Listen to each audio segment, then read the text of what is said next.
Hello everyone, welcome back to my channel. If you are new here, my name is Carla. Now on this channel we do a lot of eating. I'm kidding. We do a lot of creative stuff, from DIYs to fun recipes I love to share, to fun things that you can make and wear, fun decor that we make. So I love to share all kinds of creative things here. If you love a little bit of creativity in your life, make sure to hit that subscribe button down below and make sure to like this video if you love it as well. Anyway, this month I'm doing a pumpkin series where I've been sharing different pumpkin recipes throughout the month of October.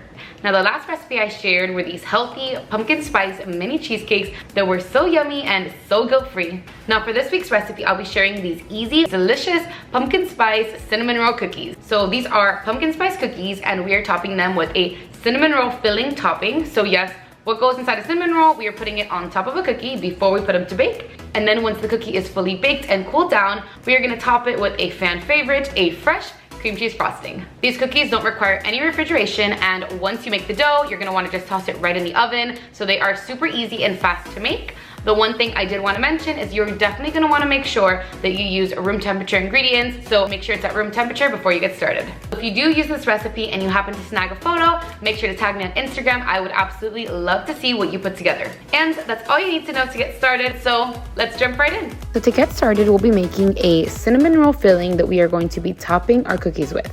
For this topping, we'll be using 2 tablespoons of unsalted butter, 1/4 cup of brown sugar, and 1 teaspoon of cinnamon. And then we are just going to mix that right up using a spatula or a fork so that we get that nice pasty consistency.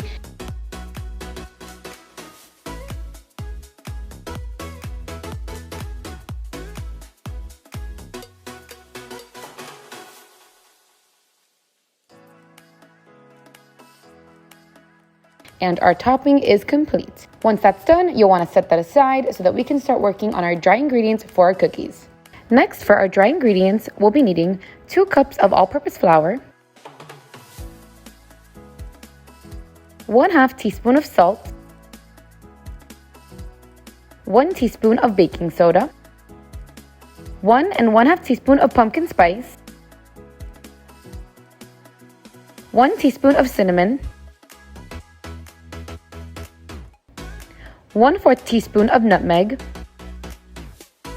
1/4 teaspoon of ginger, and 1/8 teaspoon of allspice.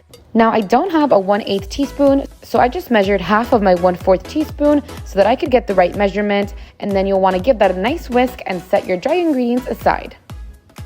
Now for our wet ingredients, in a large bowl, you'll need 1/2 cup of butter or 1 stick of butter, 1 1/4 cup of dark brown sugar, 1 teaspoon of vanilla extract. Now I am also pouring in a teaspoon of vanilla bean paste. Vanilla bean extract is more than enough. I just really love some extra vanilla in all of my recipes.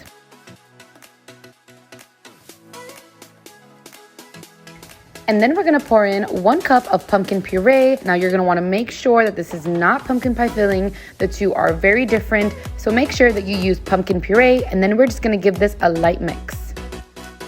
I really like to add dark brown sugars to my cookies just because dark brown sugar has molasses, which will always add really nice moisture to a cookie, which will make it a little bit more chewy, and honestly, just the type of cookie I'm going for. Once that's mostly combined, we are just going to add 1 large egg yolk and lightly mix that in.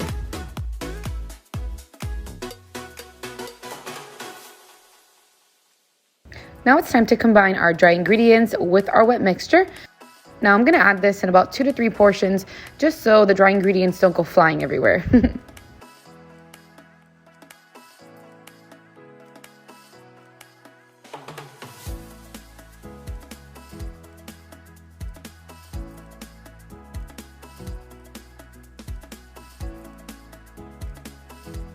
As you can tell, my ingredients are pretty well mixed, but it is not over mixed, which is super important when you're pretty much making anything. So now I'm going to grab my cookie sheet, and then we'll line this with some parchment paper and start preparing our cookies so we can put them in the oven. Now I'm going to use a cookie scoop so that I can portion out each of my cookies onto the pan. Now you can of course use any cookie scoop of choice. In this particular video, I'll be using a 3 teaspoon cookie scoop, which is considered a large cookie scoop. Now to prepare them for the cinnamon roll topping, I like to grab a fork and wet it just a bit and then kind of flatten out my cookies just a tad. You're gonna wanna form an X with your fork so that you can flatten out the cookies just a little bit, and the water will really help with allowing you to do that without getting cookie dough stuck on your fork. And the reason why I wanted to flatten out my cookies just a little bit is just so that we have a smooth surface so that we can put our cinnamon roll topping. For the cinnamon roll filling, you'll want a little less than a dime size of that filling on each of the cookies, and you'll want to just spread that right along the top of each cookie so that it bakes really nicely. I tend to use my fingers and a spoon to kind of spread that along the top of the cookie. I find that that works best for me, since it can get a little sticky. Once your cinnamon roll topping looks good, we are going to put this to bake in the oven for about 12 minutes at 350 degrees. All right, so I have my cooling rack ready to go. I have the oven ready to go as well. And I'm gonna go ahead and just toss these right in the oven.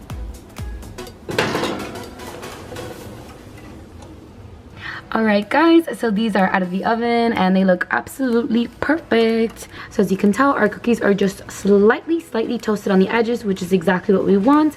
I'm gonna leave this on the pan for maybe about 5 minutes so they can cool down and continue to cook just a little bit more. And then we will go ahead and move this over to a cooling rack. And for the final topping for our cookie, we are going to be making a vanilla bean cream cheese frosting. In a large bowl, I'm gonna get started with 4 ounces of cream cheese, 1/4 cup of unsalted butter, 1 teaspoon of vanilla bean paste, and like I've mentioned before, I'm using that vanilla bean paste again because I truly love vanilla beans in all of my recipes. Just 2 pinches of salt, and I'm going to cream this for about a minute or 2 so that later we can add our powdered sugar. Guys, I can't even stress how important it is to use room temperature ingredients when you're doing your baking. I know it can be a little bit annoying. It truly makes such a difference to the end product. But if you ever need to soften your butter and you don't have much time, you can always microwave your butter at 10-second increments, making sure that of course it isn't melting and that it's only softening over time. And then you'll just continue to do that until it's fully softened. I'm going to take out my sifter and I am going to sift 1.5 cups of powdered sugar into this bowl. Now, sifting is super duper helpful because this will make it really easy when you are mixing your frosting. It'll avoid you having any rocks of powdered sugar or just anything that will stop your frosting from being really nice and smooth. So I highly recommend this. And in this case, we're just sifting 1.5 cups, so it definitely shouldn't take too long. Once that is all mixed and our frosting is nice and smooth and you have done a taste test already, yes, my friends, I always have to taste test. So if you are not taste testing as you're baking, you are missing out on half of the fun. So once that's good to go, then we are going to get our piping bag ready so that we can pipe our cookies.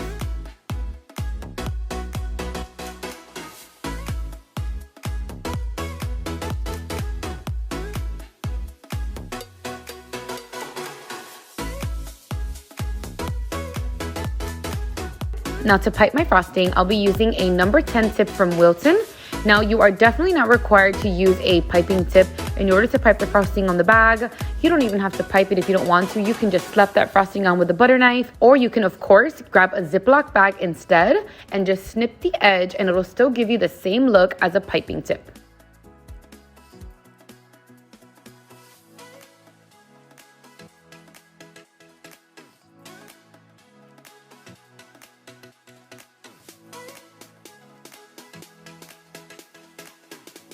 And our piping bag is all set up, so I'm just gonna put this inside the cup and roll out the edges of the bag so that I can then put my frosting inside the bag.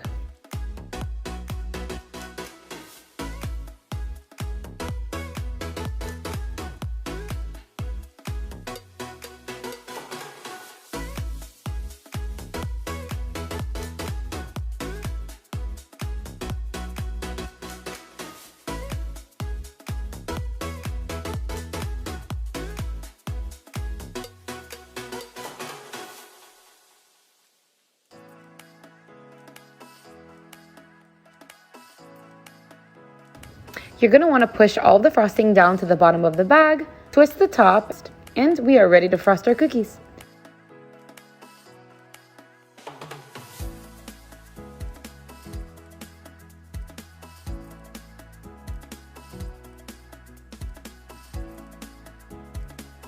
In total, the recipe makes 18 cookies.